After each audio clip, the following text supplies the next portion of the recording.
Timmy Storey, You're playing good music. man, inspired by you, brother. How you doing? I'm doing good. I saw your earlier live with Ja Rule. What'd you think? It's a little rough, right? I'm trying to work on interviewing people. I really enjoy asking people questions, though. No, I think the thing that's good about you is that you're inquisitive. Hmm. Uh, Larry King says the thing that made him good at what he did is that he's curious Yeah, and he wants to learn. He wants to know. And I think I thought you did great. And I think that you asked really good follow-up questions. I appreciate you, man. You've been a great role model, man. I'm trying to learn from you because you're the Michael Jordan of that stuff.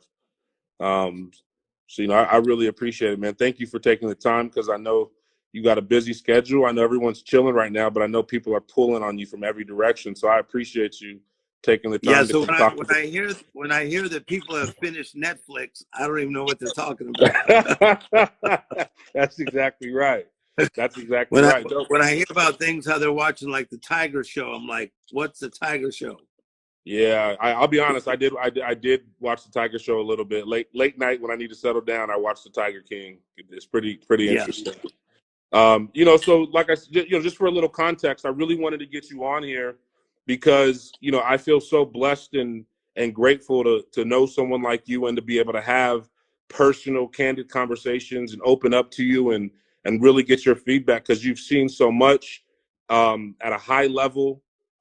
You connect with people in a way that other people don't know how to connect with them, and people gravitate towards you because you have a gift. And really, what I want to start doing is giving back to the people that I love and care about and the people that I know. And I think just having open, candid conversations, where people can participate, I think, provides a lot of light, a lot of happiness, a lot of optimism, for people in a tough time. So that's really, why I wanted you to jump on. thank you very much. Well, I Yeah. think that one of the things that in life, as you know, that I teach is that you can have an amazing plan and be doing great in life, but out of Hmm. nowhere, life interruptions can happen.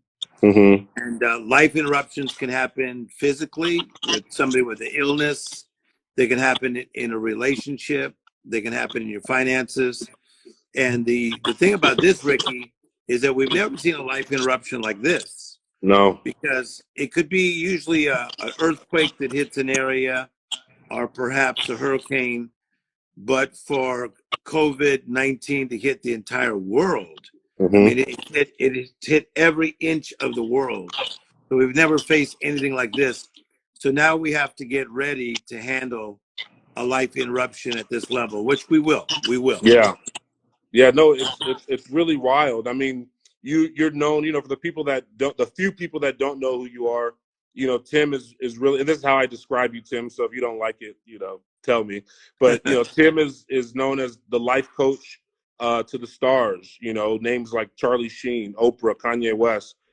Big personalities. And he's seen a lot, he's done a lot, and in a time like this, how are you productive when people are confined to their own homes? How do you stay productive when the future is uncertain, when you don't know, when we can start working again? How do you personally stay productive each and every day? Yeah, I think what happens is that initially there was a shock that happened when we found out about the virus and then what the virus is and what the virus is not. So there's a shock. It's almost like Hmm. being hit as a boxer. But then once you get hit by that shock, what you need to do is you need to wake up. Yeah. So I think a lot of folks, you're still acting like you're in shock, but by now you should be awake. Yeah. You get shocked, boom, we got hit by this. Then you become awake. And then once you become awake, you got to take inventory. Hmm. And you got to say, what is going in my life that is positive and not so positive that I might need to adjust to handle this new kind of battle. Hmm. Because you really are in a battle. Every one of us is in a battle. And if it's not hitting us personally, it's hit one of our friends or maybe a family member. If we have not been hit financially, which most people have, Hmm. then it's hit one of your friends or your family members. So number one, you get hit, you're in shock. and then you got to become awake. You got to take inventory, and then you got to get educated. Got it. And so, Ricky, that's where we are right now. We're in the place of education, of wondering and figuring out how people get the virus, what we should do, why quarantine works. So that's where we're at right now. We're getting educated. What do you think it is about the people that, and we all have these friends, and no offense to anyone that falls in this category, but what do you think it is about people that don't take it seriously, that think, oh, it's just the government trying to, do their old tricks. This is a political game, and they don't take it seriously. What is that in them that that makes them feel like that? Whenever anybody goes through a crisis, it does nothing but manifest what was already in you. Mm-hmm. So, if you look at your background, Ricky, in football, there are some guys that got injured and they got very dramatic about it. Mm-hmm. Mm-hmm. And there were some guys that got injured and they just said, man, I'm injured. Let's just work through it. Yeah. And so whatever's in you in a crisis is what's going to come out of you. Got it. And so if you're rebellious and defiant, then you're going to be rebellious and defiant. If you're compassionate, you're going to try to heal some folks. Got it. If you're selfish, you're going to try to sell us everything. Got it. So what's happening is whatever's in you is coming out. No, I love that. And forgive me if I jump all over the place with questions, but I feel like, the short time we have you on here, I just want to get as much, touch on the things that I get really excited to talk to you about. So of all the people that you've worked with, all the crazy successful people that you've worked with, what's one of the common things that you see with all these highly uber successful people? What's one of the common traits that they have when you talk to them? They partner with the right people. So you could be the right person with the right plan, but you've got to partner with the right people. Got it. And a lot of times people want to partner with people who look the same as them, dress the same as them, but that's not what I see with these uber powerfuls. Mm-hmm. They usually partner with somebody that has something they don't have. Got it. So if you're a strategist, make sure you get with a passion person. If you're passionate, make sure you get with a strategist. So one of the things I see, Ricky, is that they partner with the right people. Got it. Now, what is it? I remember, you always talked about, when you talked to Kanye's mother and rest God rest her soul. When you talked to her mother and you asked, her about Kanye and how early, he was a believer in himself, and you talked to, all these other crazy successful people. When you talk to their mothers and talk a little bit about that. I love when you talk about that because I think it's really important. Yeah, I think that one of the things that a good mother can see in their child. By the way, I'm asking you this selfishly. My mother's on here, so I love your mother. So, hi, Mom. Is that a good mother can see the potential in their child. Mm-hmm. When I asked Donda, I said, what did Kanye want to do when he was little? Oh, well, he wanted to be in music, he wanted to be in fashion, and he wanted to be a humanitarian. When I asked Katy Perry's parents, Katy Perry, they said, oh, she wanted to be a singer, she wanted to be a humanitarian. When I asked Brad Pitt's mother at lunch, what did Brad want to be? He wanted to be a actor, a director, and a humanitarian, and an architect. And the thing is, that's wild, Ricky, everything they wanted to do, they did. And so that's the beauty of this thing, is that for all you that are watching, ask your mama what you wanted to be and if she thought you could do it. And I asked every one of their mothers and many other mothers, like Robert Downey Jr.'s, et cetera. I asked their mothers if they thought that they could do it, and they said yes, but not to the level that they did it. Yeah. So most of the mothers, they saw the potential, but they also saw the flaws and the limitations. Got it. Somehow these people all went above the flaws and the limitations. I love that. And then, no, I love that. And I really wanted my mom to hear, because I know she's never heard that.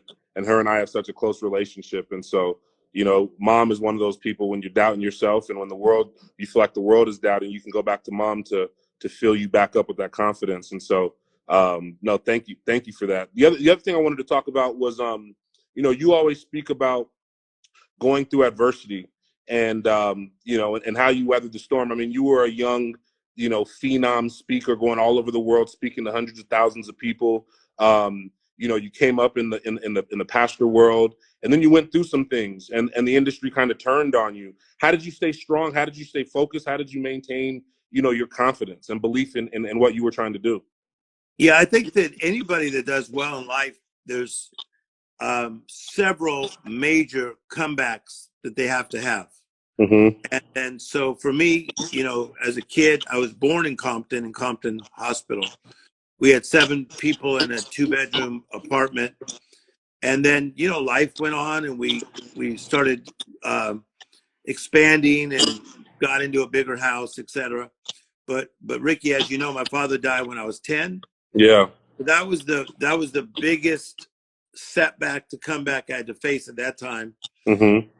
But then later in life, I had other people pass away in my family, Mm-hmm. other setbacks to comebacks. But I know what it's like also to be married and be married into a very prominent, powerful family. Mm-hmm. And then to the very man that I asked him if I could marry his daughter, Mm-hmm. I now, 11 years later, went and said, it's not working with your daughter. Mm-hmm. And then after 3 years of therapy, we ended up getting divorced. That was a major hit to me. Mm-hmm. And probably took me about 10 years to come back from that. That even though a lot of people were nice to me about it, Mm-hmm. I was not happy with myself. I felt that it was difficult to see that I could have success in so many areas, but I had a hard time making that relationship work. Got it. Got it. That's amazing, and I like I said, I love hearing you talk about those sorts of things. So I think people see you from the outside, and they just think you're Mr. Hollywood, and you live this super glamorous life, and you know all these celebrities, and you don't really go through things. So to hear that side of it, I think is really cool. How have you maintained a level head, in the spiritual world, is where you live, but also you have a really strong presence in Hollywood, which you know people know is not a place for the faint of heart. Like how do you stay so level headed and focused on what you're trying to do? I think that the main thing is to always stay very close to pain.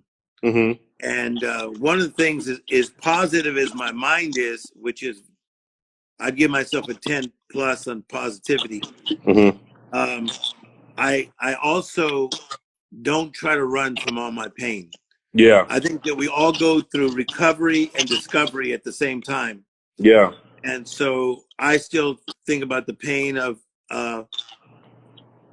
people passing in my family that died. I think about the pain of people that I'm counseling or working with. So I think staying close to the pain, Ricky, keeps me very, very focused. Yeah. Because you're right, 1 minute I could be, and I won't name the celebrity, but I could be at a $28 million home, hanging out, and then all their friends show up. Yeah. And I have lived a life like this for 30 years. That's my reality. But I also go from that to 2 hours later dealing with somebody's pain. So staying close to the pain, I think, has helped me.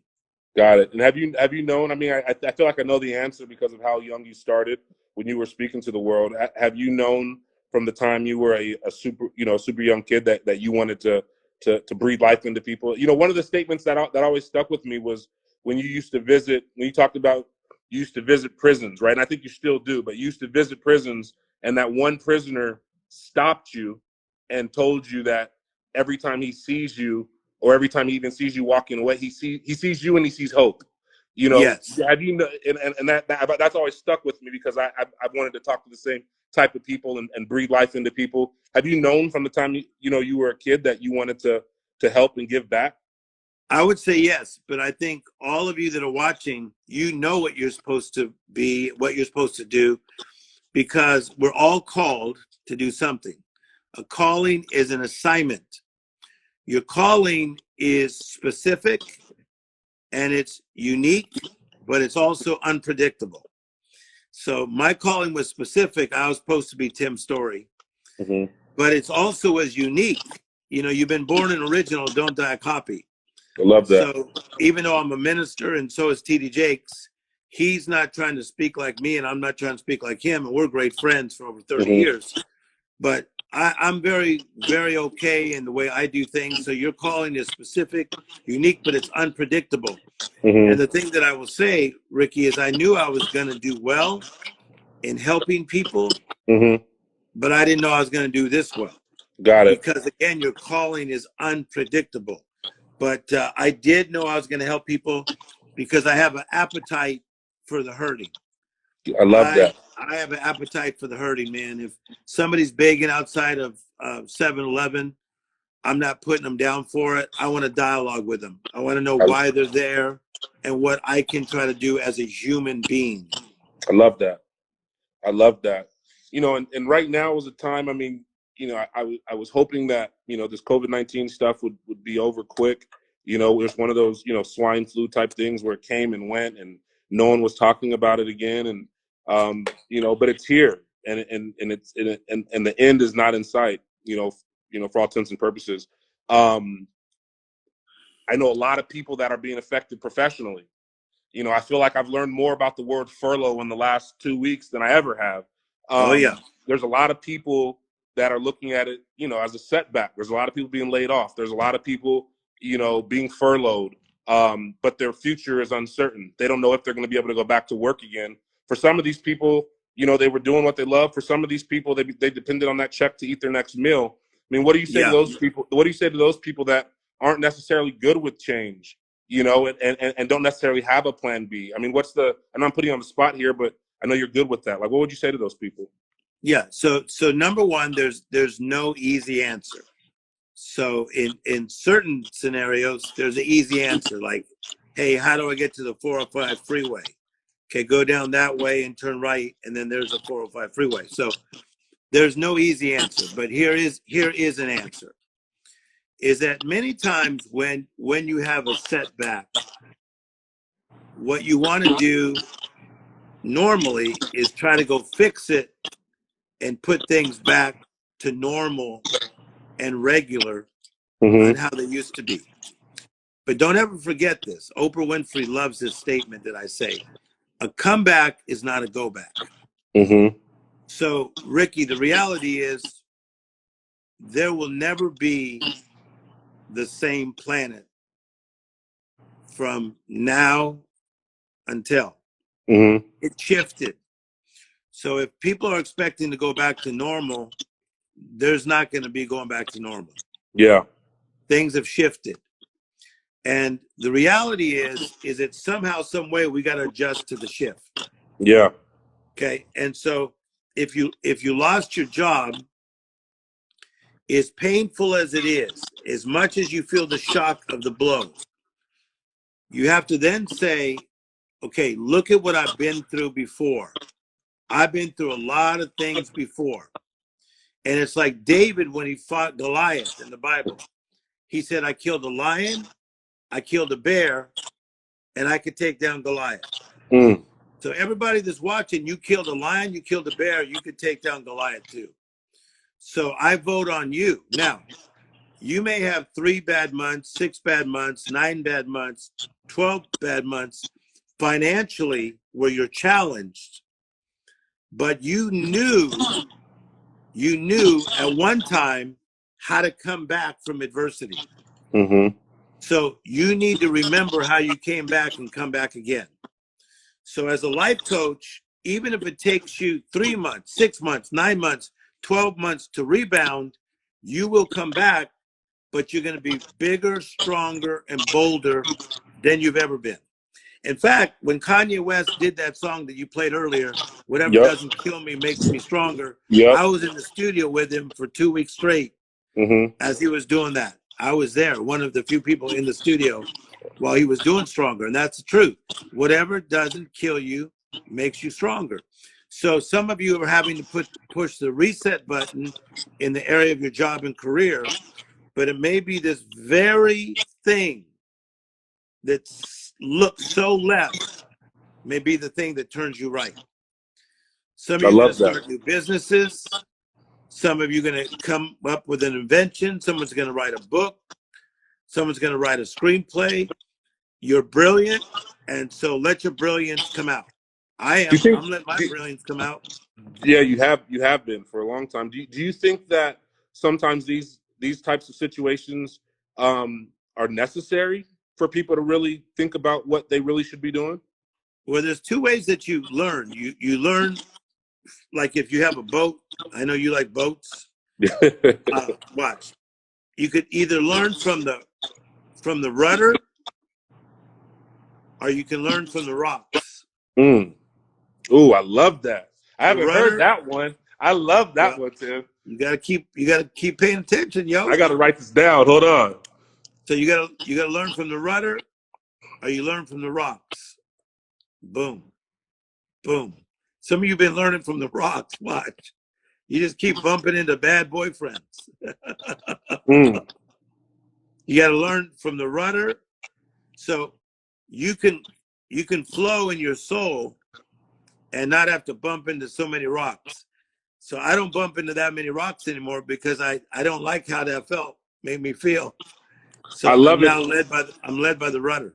And you mentioned something about boyfriends, and I'm not going to name names, but I see who's in this room, and some people need to hear this message. Can you speak a little bit about, you talk about that little red wagon, and men and women go through it, but you talk about that little red wagon that women take into new relationships. Men do it too, but I know when I heard you speak about it, you were talking about women. Can you talk about that a little bit and how they take their but it's no put down to anybody, because what happens is that a lot of times the reason that some of you choose let's call it the wrong person for you, is because of how your life was modeled. You were not mentored correctly. You didn't see proper role models of good, healthy relationships. So sometimes you make bad choices for that. But this is very, very important, guys, is that, as you've heard before, some people are with you for a reason, a season, or a lifetime. And some of you people, male and female, you are dating people that came into your life for a reason, but really you probably should just met them, learn from them, because remember, it's reason, season, lifetime. So some people are just reason people. You should just get to know them, even if they're super attractive to you. But some people are season partners, and you may date them for a period of time and learn a lot, grow a lot. And some people are lifetime partners, but very, very, very few. So what I believe is that a lot of you are graduating and your appetite is changing. Don't be afraid to graduate. Don't be afraid for your appetite to change, because a lot of things that you were attracted to even before COVID-19, you won't be attracted to after. Interesting. Because you saw that the guy or woman you were with could not even handle a crisis. Yeah, no, I love that. And then the other thing is, during this downtime, and I know you've been getting a lot of emails and texts, and I just saw my buddy Zach Scott, come into the room, and he's the one that sent me the last meditation meetup on Zoom. How big are you on meditation, and how effective do you think it is? Are you a practitioner of it? Yeah, I think meditation is a very powerful tool. So the idea of meditation, as you know, is to focus, and it's to still yourself and to calm yourself. And so we are human doings. Most people just doing, when you're really supposed to be a human being. So when you meditate, you go back into being. Okay? So I believe in meditating in and meditating out as well. So the meditating in is just to calm yourself, but the meditating outward is to connect with the source, which I believe is God. I love that. But I believe in the power of meditation, because you need to step into that place of quiet and stop, look, and listen. I love that. And how often do you practice meditation? I am really good at what I call a devotional life. I love the Psalms, Proverbs, Ecclesiastes, which is known as the wisdom books. And then I go into a quiet and I meditate on that. Okay. meditate on the words of God. But if you're not into that, you could just meditate on, other positive things. But for me, that's how I do it. But I know other people that just meditate on other positive things. I love it. I love it. I love it. And like I said, I don't want to keep you too long, because I think there's a lot of information, and we can definitely let people know where they can find you. But the last thing I definitely want to hear, from your mouth and into the ears of the people listening. One of the things that I'm most affected by, and that you always talk about, and I love hearing it over and over and over again. You talk about seasons, and you talk about planting the seeds and harvesting and doing all that. Can you just speak to that a little bit? Because a lot of people, they've lost their jobs, or they're having to pivot, because of the situation. And a lot of people are going to be looking for quick fixes, because people got bills Yeah. to be paid. A lot of people are going to be looking for quick fixes. What can you say to people that, are still trying to achieve their dreams and chase down what seems unattainable? Yeah, so great question. So first of all, I want to say to everybody, whatever you're feeling, don't put yourself down for it, because a lot of you have never been in this type of a dilemma. And you know this, Ricky, by playing football. Again, on game day, every player responds and reacts different. Yeah. Right.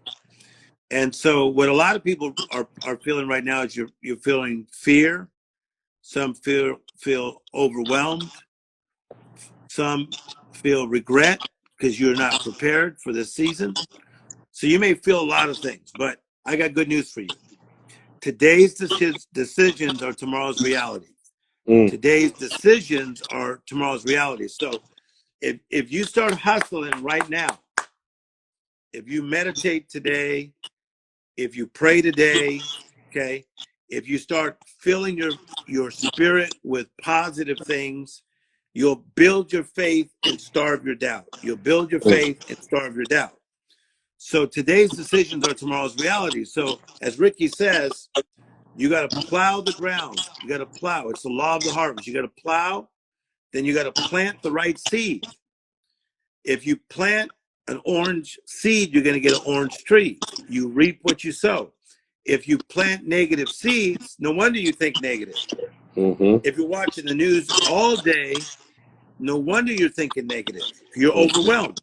So you got to plow, plow, plow. You got to plant the right seed, plant the right seed, plant the right seed, plant the right seed. Then you got to water. That's repetition. And then you will reap the right harvest. Plant the right seed, get the right harvest. So that's what you're going to do the next 7 days. You're going to plow, plant, water, watch yourself.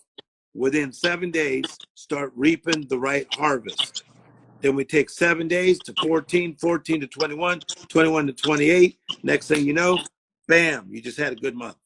I love it, man. I love it, man. I love you to death. I thank you. I appreciate you. I look forward to seeing you soon. Where can people find you? So best way is your just Tim Instagram, Storey obviously. Official. What is it? Just keep following me on Tim Storey Official. It says it right there. And we have a big event, as you know, this coming Sunday night called Tim Storey Live. Our last event had right about 165,000 people watch. The real deal, baby. And not as many as D Nice. I'm gonna catch D Nice. Oh, D Nice is on a whole nother stratosphere. D Nice is taking it to a nice place. Do you know D Nice? No, but I like No. it. Got it. Everybody's watching D Nice. But anyway, so I had Sherry Shepherd formerly of The View, the great actress. And I had Randy Jackson, as you know, from American Idol. This coming Sunday night on Facebook Live with Tim Storey at 6 p.m. Pacific time, I'll have Grant Cardone's wife, Elena Cardone, who's phenomenal. Love one of my Cardone. good friends. And I have Gloria Mayfield Banks. She's number 1 at Mary Kay, not number 2, number 1. And she's over 3.5 million people. Then I'm also having my good friend Ricky Lake. I love Ricky Lake. People call me Ricky Lake my whole life. Ricky Lake's my girl. I love Ricky Lake. So I'm going to interview Ricky Lake. And then I'm also having my boy Scott Budnick, who Oh, producer of the Hangover, Hangover. Yeah. and he just did the Jamie Foxx movie about him being incarcerated. And yeah, so I'm having my good friend, one of the best directors in the world, Scott Budnick, on, one of the best producers. And we're going to be talking about a lot of things. I love that. No, I still got to introduce you to my buddy Prophet Walker. Prophet actually started a nonprofit with, or as part of Scott Budnick's ARC, the Anti-Recidivism Coalition, and I know they work really well. But you need to meet Prophet. You guys are the same energy for sure. No. So I definitely want to meet him. So I'm excited about that. So that's going to be Sunday night, Tim Story Live with Elena Cardone, with the #1 person of all of Mary Kay, Love good it. friend Ricky Lake, and also Scott Budnick, who just did the last Jamie Foxx movie and all the Hangover movies. Any idea when I mean, I guess I feel like I know the answer, but any idea when church is opening back up, when people can start getting out again? I want to say a shout out to Jason Waller from the Hills. He's on. I see Jason. The Hills are back. You know that. Jason, what up? So yeah, any idea when you guys gonna start again? Yeah, and good to see Shannon Neiman, my good friend from El Paso as well.